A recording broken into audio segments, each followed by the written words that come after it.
Well, hello and good afternoon. My name is Karen and I'm the face behind Stitches and Jacks. I live in England, in the northwest of England, and I am a keen crafter. I like to knit, crochet, sew, quilt,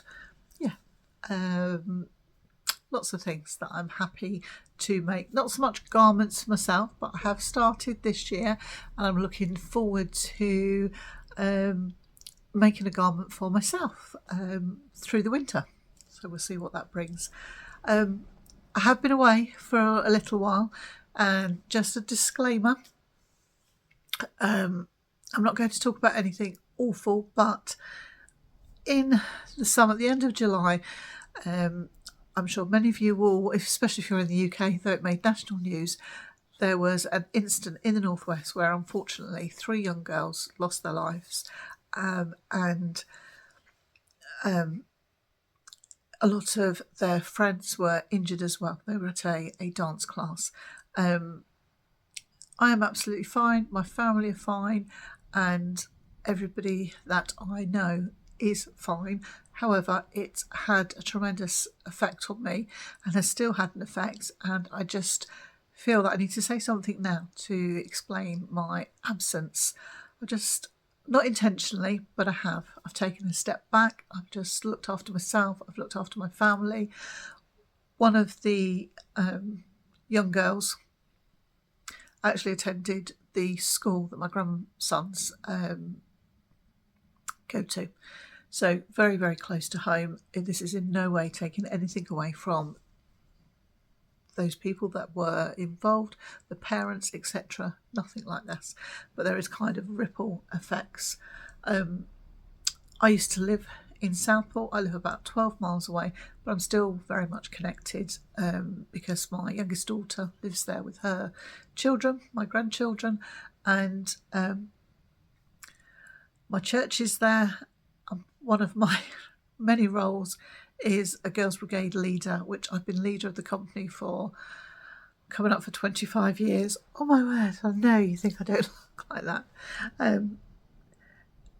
So I just needed some time out, obviously, to look after my daughter. She was sort of in the thick of it, as a lot of people were that were living in that area. I'm looking after my grandsons. I'm not going to go into any detail. Our church was in our parish, so they were involved. I was very nervous about going back to Girls Brigade because I am responsible for about 12 to 15 young people, and there are some safeguarding issues that I've had to put in place, as a lot of people will have done, and it takes time. It's not just instant. So it's also affected my crafty life, which, so that's just the explanation. And I'm really sorry if it's clunky, but I just need to get it out there to explain. And I thought I'd come on. I'll just do a short podcast, and then hopefully I can come back and I'll get more into the groove, if that is okay. So I had such grand plans for the summer, and that didn't happen, and I'm fine. I am absolutely fine with it. Sometimes something happens, something comes along, and it just knocks you off kilter. So I've just recharged and I've reset myself. So I thought I would share a couple of finished objects. I have done a lot of reading over the summer, and give a bit of a life update. So, with no further ado, I was working on a shawl, I think last time we were together. Just looking at my appearance. Oh, I've got glasses here. I don't know which ones are going to be the cleanest. I apologise. Oh, is that a bit better? Perhaps it's better for me because I can see myself, that I might look a bit dishevelled. I had most of the grandchildren yesterday, here, there and everywhere. It was raining last night, so I'm tired. So I'm digressing. So I was working on the Stansbury shawl by Salt City, and I had a beautiful skein of yarn from Red Squirrel and June, called Primrose Day. And then I stole a skein of yarn from a sock set from Red Squirrel and June, to use for my feature, the colour feature, in the shawl. I've never knitted anything by Salt City Knit, and it was an absolutely beautiful pattern, really simple to follow and just really beautiful meditative knit. So with the Primrose Day, I used 70 grams, so I've got 30 grams left, and with the contrast, which was a 20 gram mini, I used 16 grams, so I've got 4 grams left. So I was about to say I'll put this away, but yes, I might need to keep it with me. So are you ready? Oh, it's so beautiful. It's blocked out beautifully. Ta-da! Look at that. It was ready, well, it's supposed to be for a dress that I bought in the summer. I'm not a yellow person, but this has, completely changed my mind. But it's way too cold now. Look at that, isn't it beautiful? Oh, what's happened there? I've not pulled that down. Oh yeah, I've just not pulled that down. It's beautiful, it's so lovely, it's so light, look at that. So it's everything that you would want as a knitter, something that is, you can just sit and knit, watch the telly, or take it with you, whatever you want to do. And then a little bit of interest, you have this beautiful like mesh. Isn't it beautiful? And then the lace. I absolutely love it, and I think this would be a great pattern if you're in the market for gift knitting. So here we are. I can't hold it out. So I'm very happy with that. So that is one shawl off my needle.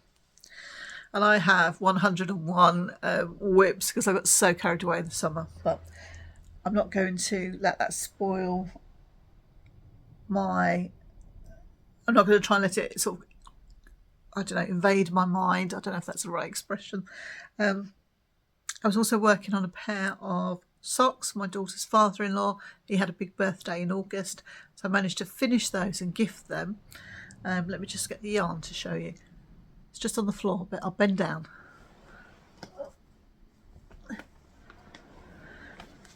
I think I'd written it down. So I think it was King Cole Norse, which I haven't used before. So they were similar but different. Brothers but not twins, I think. So I think I used 70 grams, and then I did black heel toe cuffs, I think, with what's it called? A gusset, heel flap and gusset. See, you're away for so long, and then you'll forget all the technology and everything. So I'll put a picture in.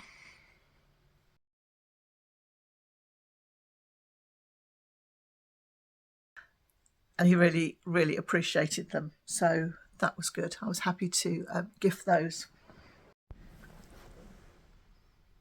Right. I knew I'd forgotten something. It was a pair of socks that I was knitting for Christmas in July that were in my bag. So I've just run downstairs. I was just taking a photo. Oh, sorry. I was just taking a photograph, and I thought there was something missing. And then I remembered my socks. And this is something that my husband bought me. Oh, I'm so unprepared. I think Christmas 2020 from, it was Bird Street yarn, and then now, no it wasn't, it was Mr. B's yarn, and it's now Bird Street yarn. So this is one of the very old labels. So this is Special Stash, and it's Drunken Santa. And I think Mummy kissing Santa under the Christmas tree. So my pattern is not here. And I'm not normally like this. I normally like to have everything. So they're the two balls of yarn that I have. And these are the beautiful socks that I made with them. And I can't for the life of me think what the pattern is. A shoulder wrap heel. Yeah. Cuff down. But they're lovely, aren't they? Really lovely. One of the heels is slightly different to the other, I think, are they? Yes, I think this is slightly smaller. And I think what I forgot to do was to do my 3 rounds, because I don't think I'd written it down. So I have no idea where the pattern is. But it's proof that I've made a pair of socks. Aren't they lovely? Really lovely. Yeah. Really, really lovely. Oh, I can't remember what they're called. Right, well, hopefully you'll tune in next time and normal service will be resumed. Right. Oh, I do have a crochet item. This is something that I was busy. Oh, sorry, was that too close? I was busy working on the Eastern Jewels blanket by Jenny Crow earlier in the year. I think was that June? Was that June vlogs? And one of the tiles that I was working on, I just absolutely love the colours, and I thought I really want to make a blanket for Reuben. All the boys have a blanket or quilt that is theirs for when they stay here. Reuben I've made him blankets, but they're at his house, so I thought, right, this is the ideal colour. So it's just a very, very simple blanket, rectangular blanket, granny square. So it's a nice,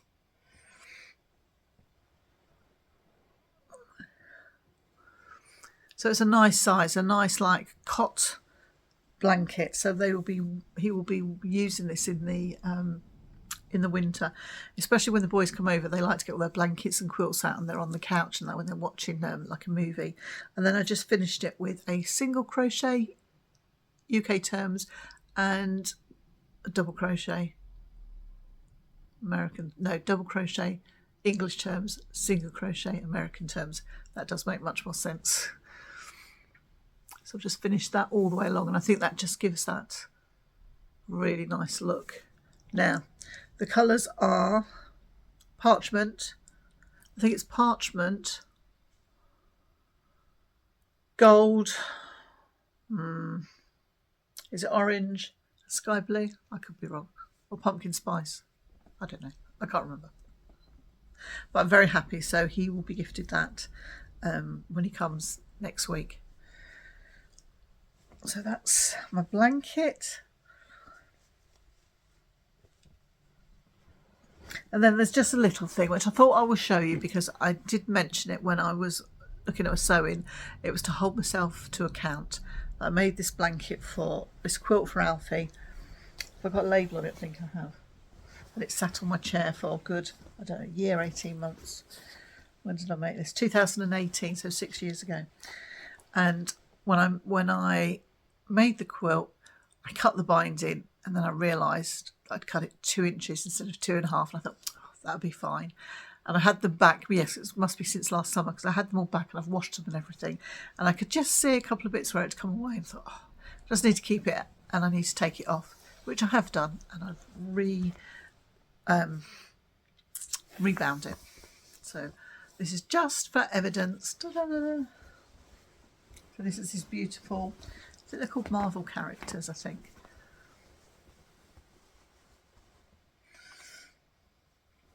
And this is called an attic windows quilt. So I'll lay it on the floor and I'll take a picture, and I'll hopefully put it on in here so you can just see it in all its glory.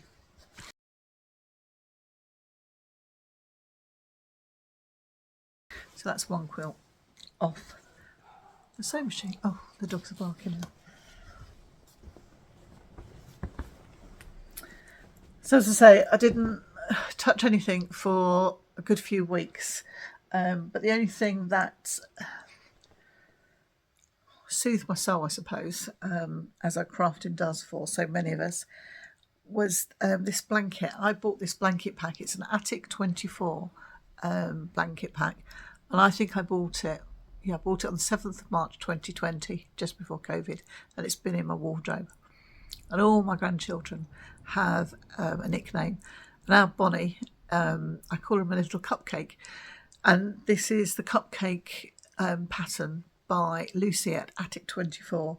And it's just so simple and so meditative and so, just so soothing. That's all I had. The strength, the heart to do. It's not finished. I'm not going to be making it I think it's the length of the single bed, but I think that might be too much. I will go lay it on our single bed and see, but I think I had counted it, but I'd forgotten how many rows. 1, 2, 3, or colours. 1, 2, 3, 4, 6, 7, 8, 9, 10, 11, 12, 13, 14, 15, 16, 17, 18, 19, 20, 21, 22, 23, 24, 25, 26, 27, 28, 29, 30, 31, 32, 33, 34, 35, 36, 37, 40, 41, 42, 43, 44. Oh, there's 46, so I'm thinking I'd get to 60. So this is how long it is. You can't even see it on camera, so I need to get a shot of that, don't I? So I've used all the colours, and I think I'm on my second repeat, she says, but it's so pretty, and all it is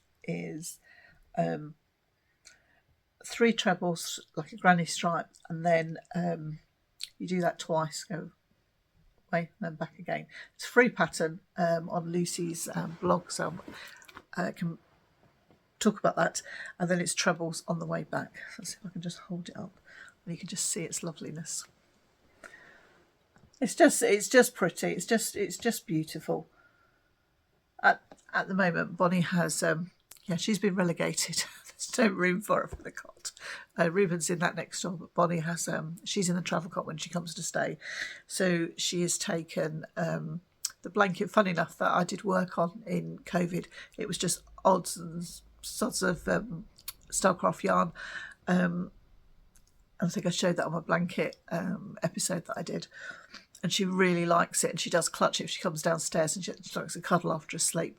So she will have that and her a little puppy that we cuddly toy we bought her. So this is going to go. That's why I don't want it too full, because if I fold this over, this I think will be fine. I don't want to fold it triple. So it's all Starcraft. It's beautiful. So that's that. So I will pick this up again. I have been busy with some other things. I've knitted a jumper for Benjamin. He turned 5 in September, and I've also made him a hat as well, so I'll come on and show you that. And I'm just in the process of finishing a quilt for him. The quilt's finished. I'm just hand sewing the binding on. So life news. We do life news. So Benjamin, turned 5, and he started at school. He's at the same school as Freddie is. His big cousin. He's taken to it like a duck to water, and it's just been lovely. His mum and dad finally have moved from Preston, and they're all in Southport now. So they've been there a week and a day.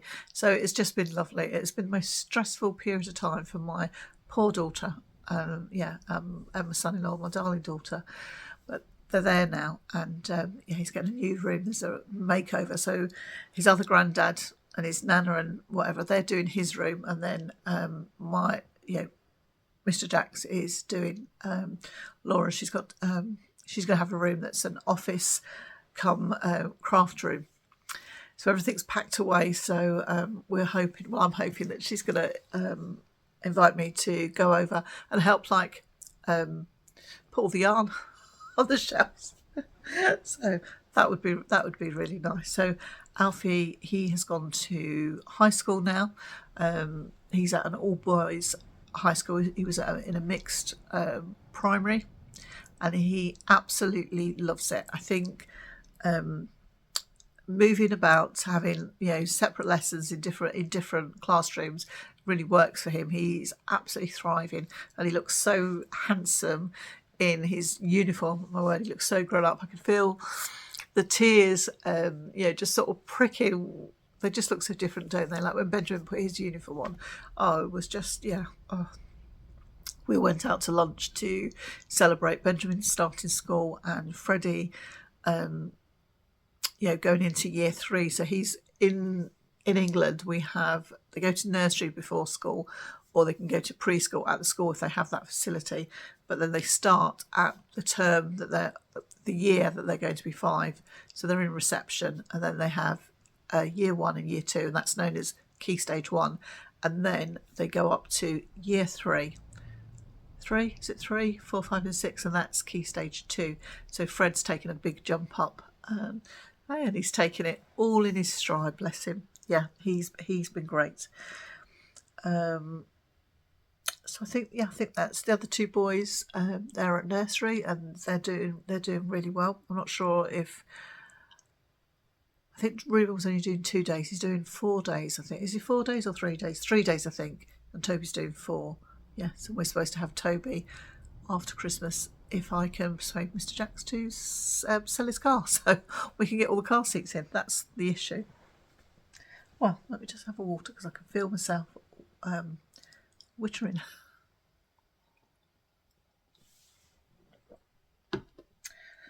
So as I said, I've been reading this summer, and I'll just show you.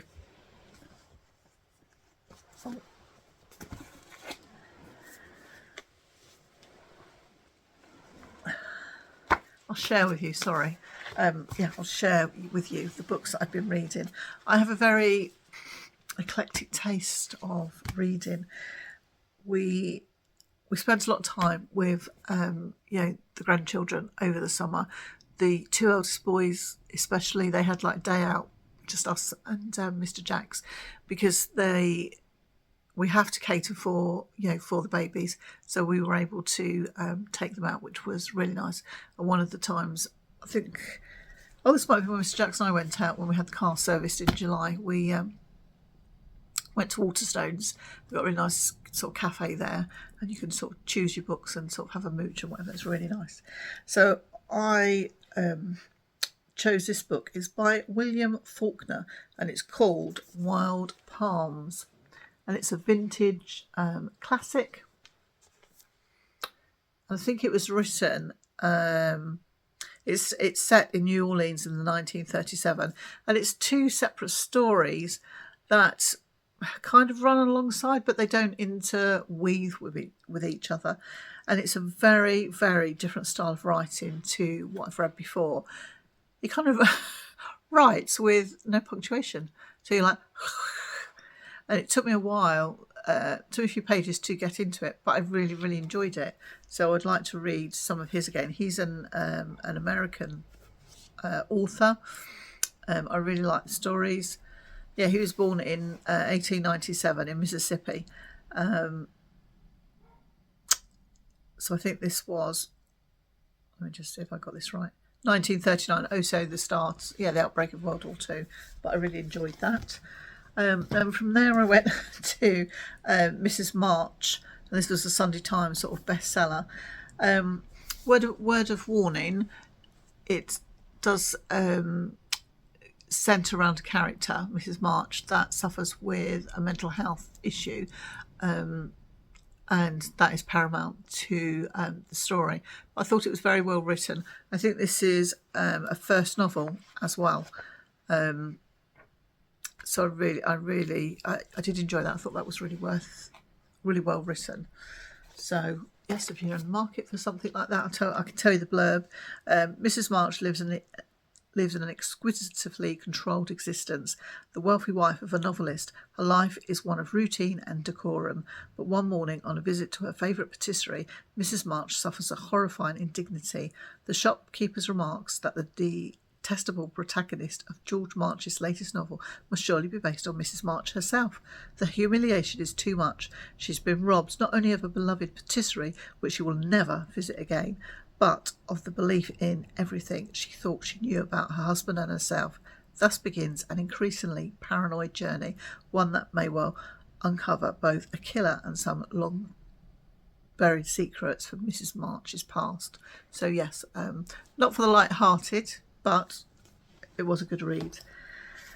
And then my second book that I chose, by Sebastian Faulks, there's kind of a trilogy, I think, loosely, and this is The Girl, the Lion Dior, and this is Anne Levette needs to escape from Paris and for memories she cannot face. In the year 1936, she arrives at the fated hotel de Lion Dior, my French isn't great, on the Brittany coast to work as a maid. There she meets Hartman, a man she believes will change her life and save her from the past. So it's a book, a story that is full of passion, duty and courage, and the need for the girl to break free. Really, really enjoy his style of writing. So I'm on my third book, which is Birdsong. I understand there's a movie, and we've got tickets to go and see the play in the beginning of October. So we're really looking forward to that. And then I have this book as well, which I think is on the Booker long list. It's called Scaffolding, and this is about two women or two couples that they live in the same apartment in northeast Paris, almost 50 years apart, and they're both psychoanalysts, and one is just getting over a miscarriage, and the second one is contemplating becoming pregnant. So heavy in parts. I don't know much about psychoanalysts, yeah, I think that's right, but I enjoyed that. And then Freddie is absolutely crackers on space, and we want to encourage all the children in whatever passion they have. And my husband absolutely loves space as well. So him and Fred, the conversations that they have, we took him into Liverpool in the end of the summer and went to see the planetarium, and we went into this, I thought we were just going to see a screening, but it was like a round room, and the film was projected onto the ceiling, the dome, and you actually felt as if you were in space and you were like flying, the spaceship. And actually I felt myself clutch my arm clutch the arm of my chair at one point, because I thought I was going to fall out of my chair. It was that good.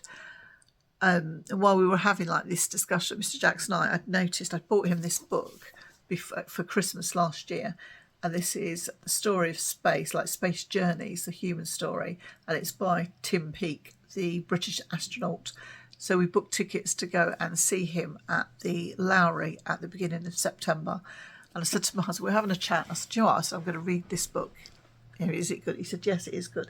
So I had to read it. I think I had 8 days, and I had to work out how many pages. About 37 pages I had to read.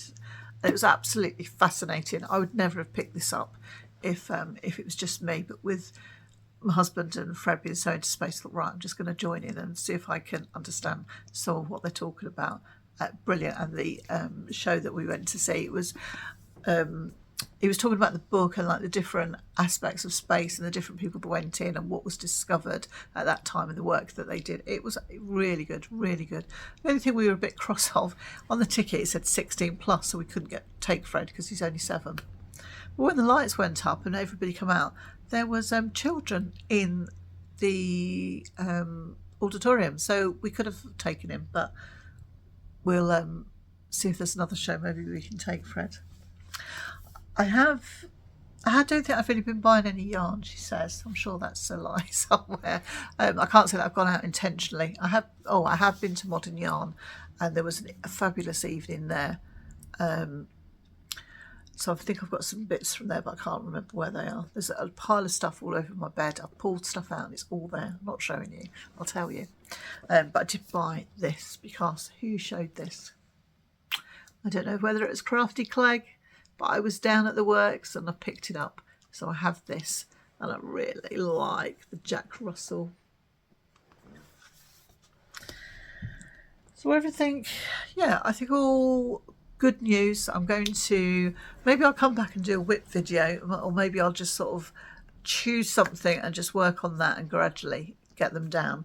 There might be a couple of things I might just pull back. Oh yeah, we did have a bit of sad news.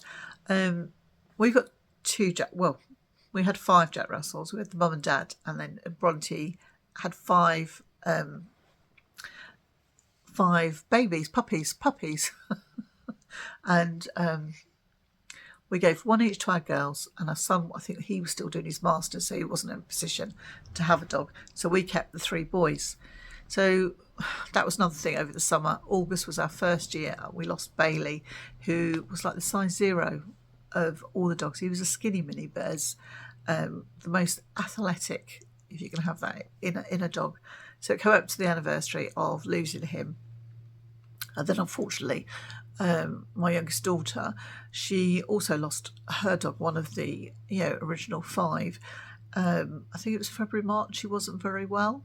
I think I've got a picture. I've got a video of Fred where I'd given him his chicken, his emotional support chicken, and Buster is on the back. And I think he was well then, because I was thinking when Fred had his operation. So he sort of gradually declined, and he's passed away. So that was really sad. So I've also taken our dogs to the vets to have their annual booster, which they were late in going because I was getting myself really anxious. Bronte is 12 in November, and we'll have had a 12 in January. So I was explaining this to the vet, and as I was talking, I could feel how anxious I was. And he was really good. He listened to me and examined them all, and he said they're fine. They are getting on, but they're Jack Russells, and they do live to a good age. They're all healthy. I think Max has got to go in. We booked him in. I think it's next week. He's got to go and have his teeth cleaned. I do try to clean them, but he's not very happy and will. I don't think he'd bite me, but he does growl quite a lot. So I'm like, ooh. So he's going to have that done. Trying to think if there's anything else. No, I think I've got a mess around me. Right, I'm going to leave it here, and I hope this is all right. I'll try and get this up, and then just start again. I am going to Yarndale. We're going in the morning. So did I say what the date was? It's Friday.